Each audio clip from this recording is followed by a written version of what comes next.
वीरेंद्र कुमार शर्मा, आदर्श विद्या मंदिर, शंकर विद्यापीठ, आलू पर्वत। कक्षा 9वीं हिंदी व्याकरण के अंतर्गत आज समास प्रकरण का अध्ययन करेंगे। पिछले कालांश में हम अन्य जो समास थे उनका अध्ययन कर चुके हैं। आज हम केवल अव्ययीभाव समास, द्वंद्व समास और बहुव्रीहि समास का अध्ययन करेंगे। अव्ययीभाव समास जैसा कि नाम से ही प्रतीत होता है, ऐसा शब्द, ऐसा समास जिसमें पहला पद अव्यय हो। अव्यय अर्थात अव्यय वे शब्द होते हैं जिन पर किसी लिंग, काल, वचन आदि का कोई असर नहीं होता। उन्हें हम अव्यय शब्द के नाम से जानते हैं। इन्हें हम अविकारी शब्द भी कहते हैं। तो जिसमें पहला पद अव्यय हो यानी अविकारी हो और उन शब्द से बनने वाला जो दो पद होंगे, उन पदों से बनने वाला जो समस्त पद होगा वह भी अव्यय ही होगा, उसे हम अव्ययीभाव समास कहते हैं। जैसे शब्द है प्रतिदिन, प्रति अव्यय है, पहला पद है। जैसा कि हम जानते हैं हर समास में दो पद होते हैं, पूर्व पद और पर पद। यानी पहला पद पूर्व पद होता है, बाद वाला पद पर पद या उत्तर पद होता है। तो जो पहला पद है वो है प्रति और दूसरा पद है दिन। तो प्रति दिन अर्थात ये जो प्रतिदिन शब्द, जो समास युक्त शब्द जो बना दो शब्दों को मिलाकर के, ये पूरा जो शब्द है वह भी अव्यय शब्द ही होता है। जिस प्रकार बेअसर, बे अव्यय शब्द है, असर में जुड़ा बेअसर यानी असर के बिना। आसेतु, आ यहां पर अव्यय शब्द है, सेतु यहां पर वो शब्द है, दूसरा पद है जिसमें आ अव्यय को जोड़ा गया है।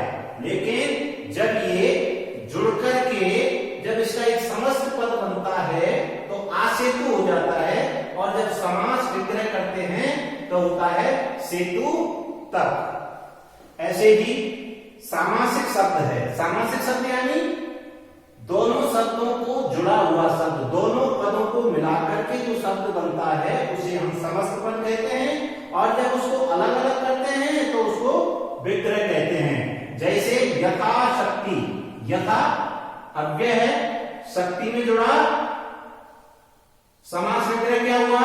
शक्ति के अनुसार। दूसरा समास जिसका हम आज अध्ययन करेंगे वह है द्वंद्व समास। द्वंद्व समास में दोनों ही पद प्रधान होते हैं, यानी पूर्व पद और पर पद दोनों ही समान अधिकृत होते हैं, समान अधिकार रखने वाले होते हैं, कोई भी छोटा और बड़ा नहीं होता।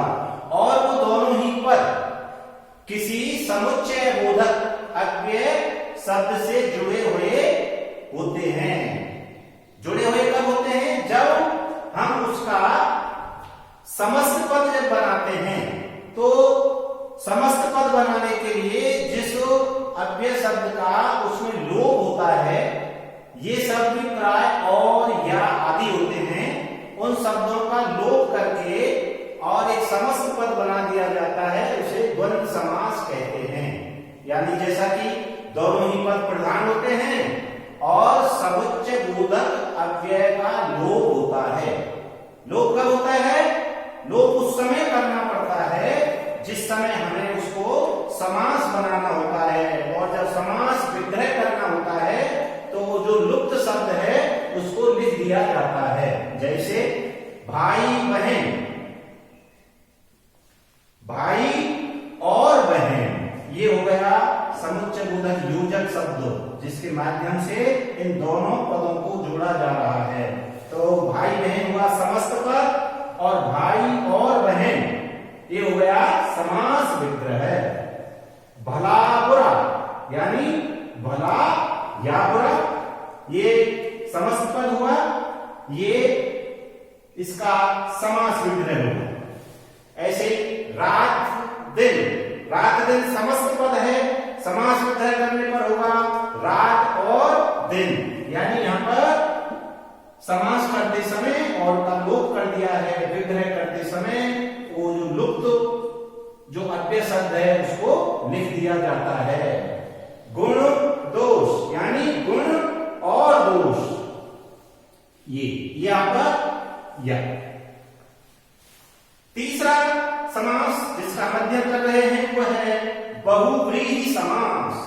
बहुव्रीहि समास यह एक ऐसा समास है जिस समास के अंतर्गत दोनों ही पद गौण होते हैं, अर्थात दोनों ही पद प्रमुख नहीं होते बल्कि वह अन्य पद प्रधान होता है। यानी जो समास के अंतर्गत दो पद होते हैं, पहला पद और दूसरा पद, इसके अंतर्गत क्या करते हैं कि दोनों ही पद कोई महत्वपूर्ण नहीं होते, लेकिन उन दोनों पदों से जहां पर संकेत किया जा रहा है, यानी वो दोनों पद किसी तीसरे पद की ओर संकेत करते हैं, और जिस पद की ओर संकेत करते हैं वह पद ही प्रधान होता है। अर्थात यहां पर ना पहला पद प्रधान होता है ना दूसरा पद प्रधान होता है, और प्रधान होता है तो तीसरा पद होता है जिसकी ओर ये दोनों पद संकेत करते हैं, और वो संकेत का पता हमें समास विग्रह करने पर पता चलता है। जैसे नीलकंठ, अब इसका समास विग्रह होगा नीला है कंठ जिसका, अर्थात यह किसी तीसरे पद की ओर संकेत करता है। नीला कंठ है जिसका, अब नीला कंठ किसका है? हम जानते हैं नीला कंठ भगवान शंकर का है, क्योंकि उन्होंने विषपान किया था तो उनका कंठ नीला हो गया था। इसलिए नीलकंठ जैसे ही हम बोलते हैं हमारा ध्यान भगवान शंकर की ओर, शिव जी की तरफ जाता है, इसलिए यहां पर ये बहुव्रीहि समास होता है। इसी प्रकार गजानन, अर्थात गज के समान है आनन जिसका, आनन यानी मुंह यानी मुख, यानी जिसका मुख, जिसका आनन किसके समान है? गज, हाथी के समान है। हाथी के समान मुख वाला अर्थात श्री गणेश जी। हम यहां पर देख रहे हैं ना पूर्व पद प्रधान है और ना ही परपद या उत्तर पद प्रधान है, दोनों पद किसी तीसरे पद की ओर संकेत करते हैं। इसलिए ऐसा समास जिसमें दोनों पद प्रधान न होकर तीसरा पद प्रधान होता है उसे हम बहुव्रीहि समास के नाम से जानते हैं। इसके अन्य उदाहरण हो सकते हैं, जैसे दशानन, दस है आनंद जिसके अर्थात रावण। त्रिलोचन, तीन है लोचन यानी आंखें जिनके, अर्थात भगवान शंकर। चतुर्भुज, चार हैं भुजाएं जिनके, अर्थात भगवान विष्णु।